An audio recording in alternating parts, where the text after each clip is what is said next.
CPC, Foreign Judgment, Synopsis.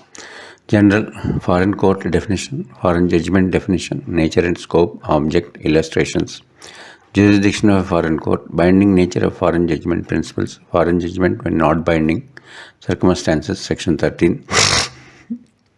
Foreign judgment not by a competent court, foreign judgment not on merits, foreign judgment against international or Indian law, foreign judgment opposed to natural justice, foreign judgment obtained by fraud, foreign judgment founded on breach of Indian law, presumption as to foreign judgment, Section 14. Submission to jurisdiction for a court, foreign court.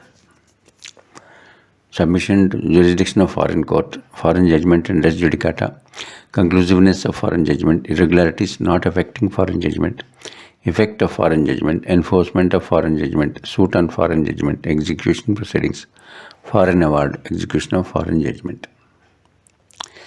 Section 13-14 enact a rule of res judicata in case of foreign judgments. These provisions may embody the principle of private international law that the judgment delivered by a foreign court of competent jurisdiction, private international law.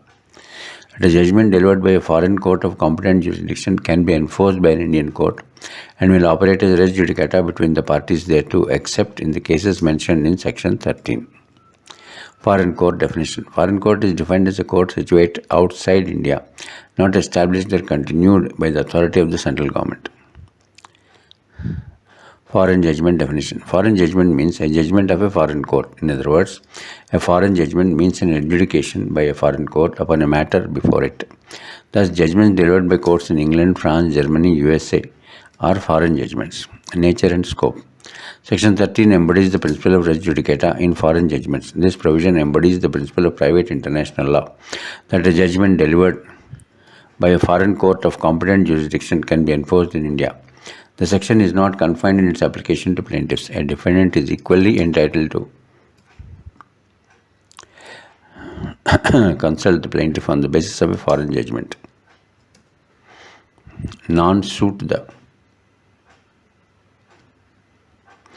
A defendant is equally entitled to non-suit, not consult, non-suit the plaintiff on the basis of a foreign judgment. Object.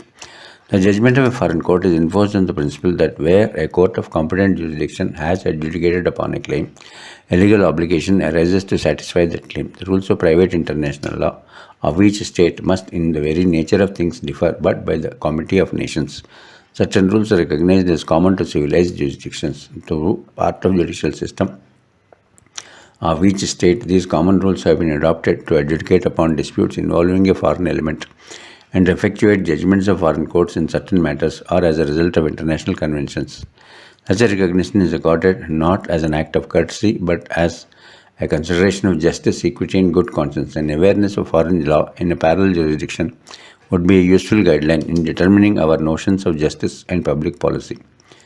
We are sovereign within our territory, but it is no derogation of sovereignty to take account of foreign law. As has been rightly observed by a great jurist, we are not so provincial as to say that every solution of a problem is wrong because we deal with it otherwise at home. And we shall not brush aside foreign judicial process unless doing so would violate some fundamental principles of justice, some prevalent conception of good morals, and some deep-rooted tradition of common weal. Illustration. Let us see some illustrations to understand the principle. A sues B in a foreign court. The suit is dismissed. Judgment will operate as a bar to a fresh suit by A against B in India on the same cause of action.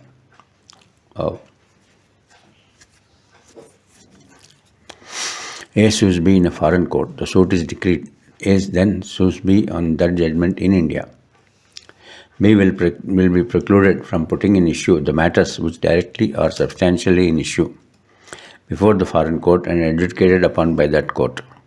A sues B in a foreign court and obtains a decree. He then sues B on that judgment in India. B is not precluded from raising a plea that the judgment of the foreign court is not conclusive and does not operate as res judicata since it was obtained by fraud or it was not given on merits or was contrary to law or was opposed to natural justice, etc. Jurisdiction of a foreign court. It is well settled proposition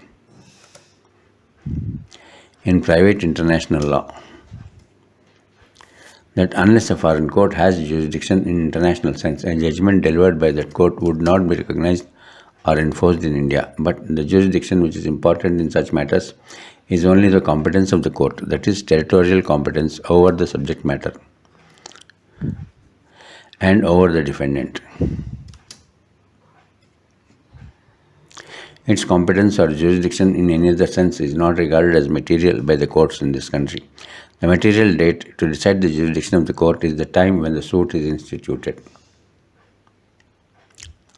Binding nature of the foreign judgment principles. The Code of Civil Procedure provides that a foreign judgment shall be conclusive as to any matter, thereby directly adjudicating upon between the same parties or between parties under whom they or any of them claim litigating under the same title, except where it has not been pronounced by a court of competent jurisdiction, where it has not been given on merits of the case, where it appears on the face of the proceedings to be founded on an incorrect view of international law, or a refusal to recognize the law of India in case in which such law is applicable, where the proceedings in which the judgment was obtained are opposed to natural justice, where it was obtained by fraud, where it sustains a claim founded on a breach of any law in force in India.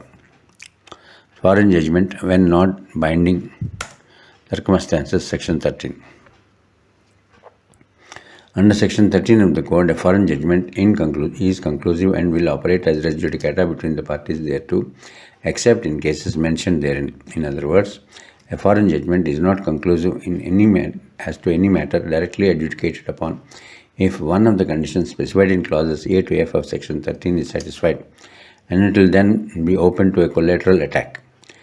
Lacy rightly states a foreign judgment is conclusive as to any matter thereby adjudicated upon and cannot be impeached for any error, either of fact or of law. In the following 6 cases, a foreign judgment shall not be held conclusive. 1. Foreign judgment not by a competent court, foreign judgment not on merits, foreign judgment against international or Indian law, foreign judgment opposed to natural justice, foreign judgment obtained by fraud, and foreign judgment founded on a breach of Indian law, and foreign judgment not by a competent court. It is a fundamental principle of law that the judgment or order passed by the court which has no jurisdiction is null and void. Thus, the judgment of a foreign court to be conclusive between the parties must be a judgment pronounced by a court of competent jurisdiction. Such judgment must be by a court competent both by the law of the state which has constituted it and in the international sense. It must be directly adjudicated upon matter which is pleaded as res judicata. But what is conclusive is the judgment, that is the final conclusion, and not the reasons for the judgment given by the foreign court. Thus, if A sues B in a foreign court and if the suit is dismissed, decision will operate as a bar to a fresh suit by A in India on the same cause of action. On the other hand, if a decree is passed in favor of A by a foreign court against B and he sues B on a judgment in India, B will be precluded from putting in issue the same matters that were directly and substantially in issue in the suit and adjudicated upon by the foreign court. The leading case in point is the Gurdial Singh versus Raja of Faridkot. In that case, A filed a suit against B in the court of native states of Faridkot, claiming 60,000 alleged to have been misappropriated by B while he was in A's service at Faridkot. B did not appear at the hearing and an ex parte decree was passed against him. B was a native of another native state of Jhind. In 1869, he left Jhind and went to Faridkot to take up service under A, but in 1874, he left A's service and returned to Jhind. The present suit was filed by him in 1879,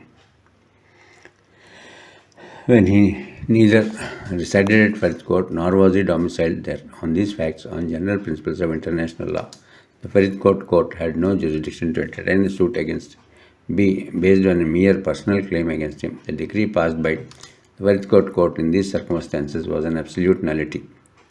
When A sued B in the court in British India against B on the judgment of Faridkot court, the suit was dismissed on the ground that the Faridkot court had no jurisdiction to entertain the suit. The mere fact that the embezzlement took place at Faridkot was not sufficient to give jurisdiction to the Faridkot court. But if B was residing at Faridkot at the time of the suit, the Faridkot court could have had complete jurisdiction to entertain the suit and pass a decree against him.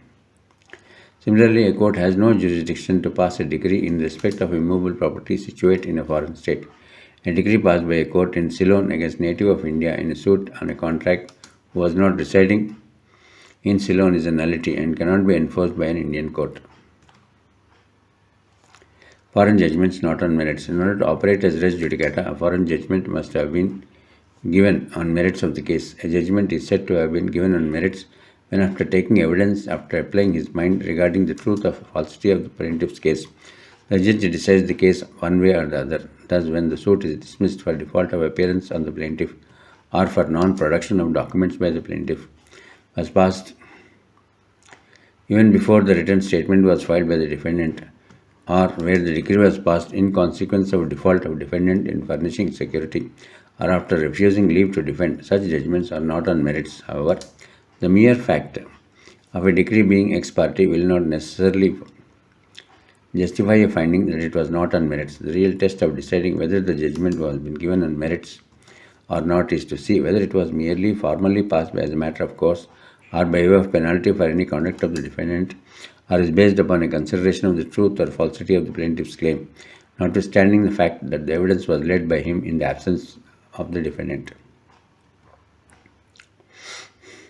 Foreign judgment against international or Indian law. A judgment based on incorrect view of international law, or a refusal to recognize the law of India where such law is applicable, is not conclusive.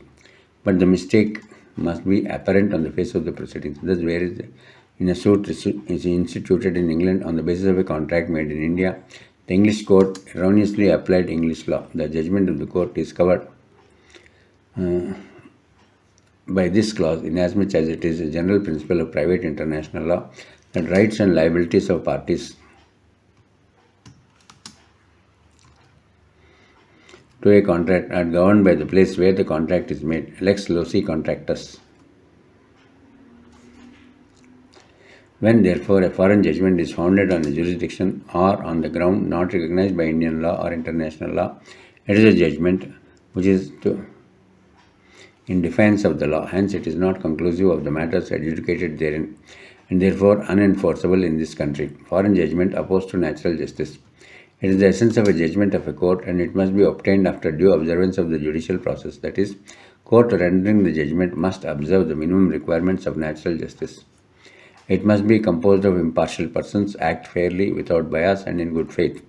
It must give reasonable notice to the parties to the dispute and afford each party adequate opportunity of presenting his case. A judgment which is the result of bias and want of impartiality on the part of a judge will be regarded as a nullity, and the trial quorum non judice. Thus, a judgment given without notice of the suit to the defendant or without affording a reasonable opportunity of representing his case is opposed to natural justice. Similarly, a judgment against a party not properly represented in the proceedings or where the judge was biased is contrary to natural justice and therefore does not operate as res judicata. But the expression natural justice in clause D of section 13 relates to irregularities in procedure rather than to the merits of the case.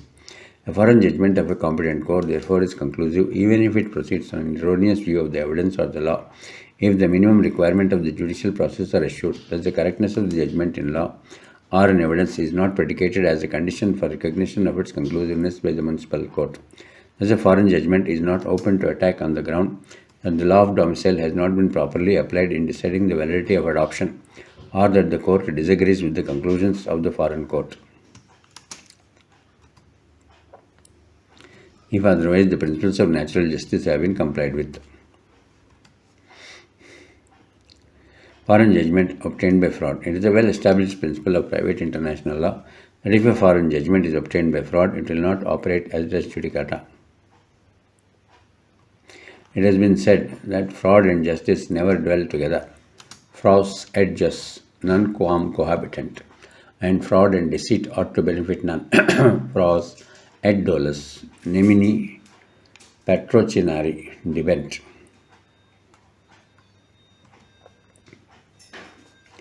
Lord Draining observed, no judgment of a court, no order of a minister can be allowed to stand if it has been obtained by fraud. Cheshire rightly states that it is firmly established that a foreign judgment is impeachable for fraud, in the sense that upon proof of fraud, it cannot be enforced by action in England. All judgments, whether pronounced by domestic or foreign courts, are void if obtained by fraud, for fraud vitiates the most solemn proceedings of court of justice. Explaining the nature of fraud, De Grey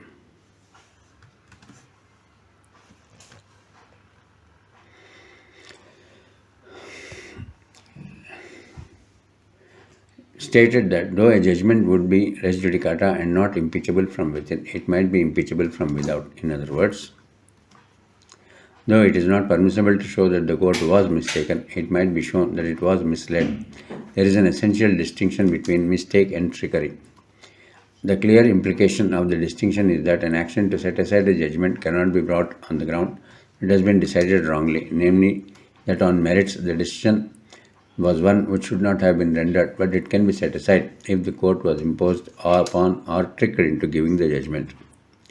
Recently, A.V. Papaya Shastri versus Government of AP, Supreme Court observed fraud may be defined as an act of deliberate deception with the design of securing some unfair or undeserved benefit of taking undue advantage of another.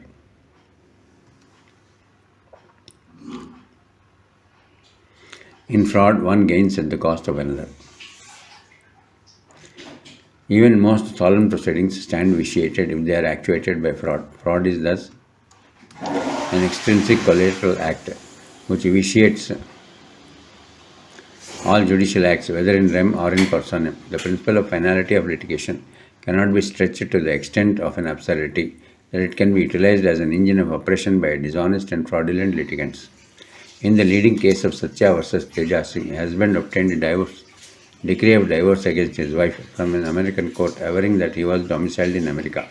Observing that the husband was not a bona fide resident or domicile of America, and that he had played fraud on a foreign court, falsely representing to it incorrect jurisdictional fact, Supreme Court held that the decree was without jurisdiction and hence a nullity. Again in Narasimha versus Venkat Lakshmi, a husband obtained a decree of divorce against B, the wife, again from an American court on the ground that he was a resident of America. Then he remarried C. B filed a criminal complaint against A and C for bigamy. A and C filed an application for discharge. Dismissing the application, the Supreme Court held that the decree of dissolution of marriage was without jurisdiction inasmuch as neither the marriage was solemnized nor the parties last resided together in America. It was therefore unenforceable in India. In S.P. Chengalvarayudu versus Jagannath, Supreme Court stated, it is a settled proposition of law that a judgment or a decree obtained by playing fraud on the court is a nullity and a non-est in the eyes of law. Such a judgment or decree by the first court or by the highest court has to be treated as a nullity by every court, whether superior or inferior. It can be challenged in any court, even in collateral proceedings. In A.V. Papaya Shastri versus Government of AP, after referring to a leading case on the point, the Supreme Court stated, it is the settled proposition of law that a judgment, decree or order obtained by playing fraud on the court, tribunal or authority is a nullity and a non-est in the eye of law. Such a judgment, decree or order by the first court or by the final court has to be treated as a nullity by every court, superior or inferior. It can be challenged in any court at any time in appeal, revision, writ or even collateral proceedings.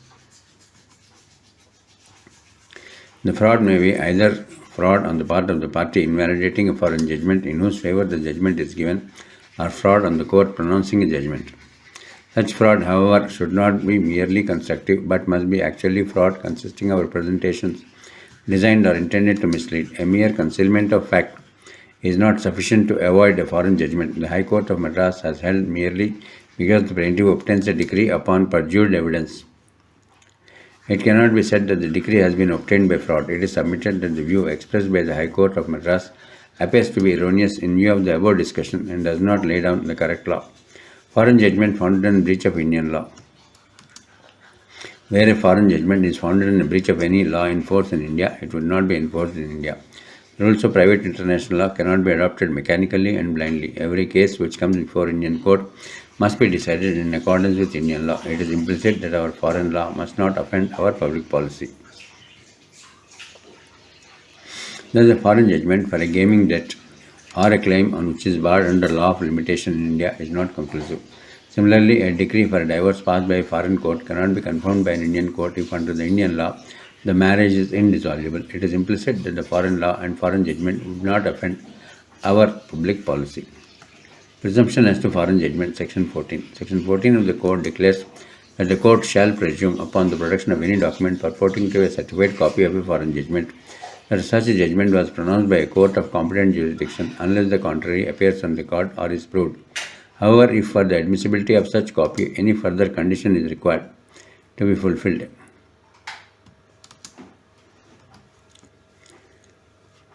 it can be admitted in evidence only if that condition is satisfied.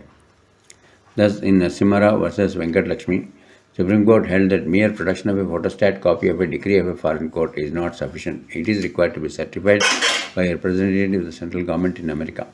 Submission of jurisdiction of foreign court. It is well established that one of the principles on which foreign courts are recognized to internationally competent is voluntary submission of the party to the jurisdiction of such foreign court. The reason behind this principle is that taking a chance of judgment in his favor by submitting to the jurisdiction of the court, it is not open to the party to turn around when the judgment is against him and to contend that the court had no jurisdiction. Submission to jurisdiction of a foreign court may be an express or implied. Whether the defendant has or has not submitted to the jurisdiction of a foreign court is a question of fact which must be decided in the light of the facts and circumstances of each case.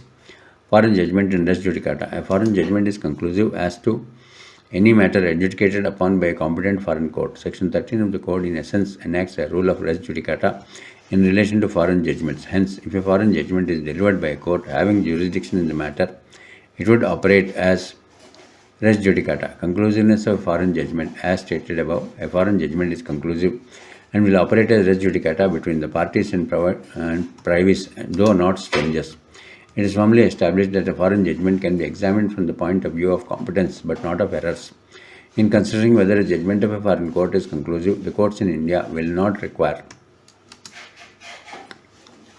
whether conclusions recorded by a foreign court are correct or findings otherwise tenable. In other words, the court will not go into the merits of the original claim, and it shall be conclusive as to any matter thereby directly adjudicated upon between the same parties, subject to exceptions enumerated A to F, section 13. Irregularities not affecting foreign judgment. There is a distinction between want of jurisdiction and irregular exercise of jurisdiction. In the former case, a decree passed by a court is nullity and non-est. In the latter case, a decree is merely irregular or wrong, but not without jurisdiction and cannot be ignored. Once a foreign court has jurisdiction in the matter, the decree passed by it cannot be held to be without jurisdiction. In R. Vishwanathan versus Ruknul Mulk, Syed Abdul Shah, judge stated, in considering whether a judgment of a foreign court is conclusive, the court in India will not inquire whether conclusions recorded thereby are supported by the evidence or otherwise correct, because the binding character of the judgment may be displaced only by establishing that the case falls within one or more of the 6 clauses of section 13 and not otherwise. Effect of a foreign judgment. A foreign judgment is conclusive as to any matter adjudicated upon between the parties. Such a judgment is conclusive, binding, and would create res judicata between the same parties or between parties under whom they or any of them claim. Enforcement of a foreign judgment. A foreign judgment which is conclusive under section 13 of the Code can be enforced in India in the following ways: by instituting a suit on such foreign judgment or by instituting execution proceedings on suit on foreign judgment. As a foreign judgment may be enforced by instituting a suit on such foreign judgment. The general principle of law is that any decision by a foreign court, tribunal, or quasi-judicial authority is not enforceable in a country unless such decision is embodied in a decree of a court of that country. In such suit, the court cannot go into the merits of the original claim. It shall be conclusive as to any matter thereby directly adjudicated upon between the same parties. Such a suit must be filed within a period of 3 years from the date of judgment, execution proceedings. A foreign judgment may also be enforced by proceedings in execution in certain specified cases mentioned in section 44A of the Code. The said section provides that where a certified copy of a decree of any of the superior court of any reciprocating territory has been filed in a district court, the decree may be executed in India as if it had been passed by a district court. When a foreign judgment is sought to be executed under section 44A, it will be open to the judgment debtor to take all objections which would have been open to him under section 13 if a suit had been filed on such judgment. The fact that out of 6 exceptions there has been due compliance with some of the conditions and there has been no violation of some of the exceptions is of the no avail. The decree can be executed under section 44A only if all the conditions of 13A to F are satisfied. Foreign award. An award passed by a foreign arbitrator and enforceable in a country where it was made can be enforced in India. The execution of a foreign judgment which is conclusive and does not fall within the mischief of any of the clauses 8F of section 13 of the code may be enforced by taking out execution proceedings in India.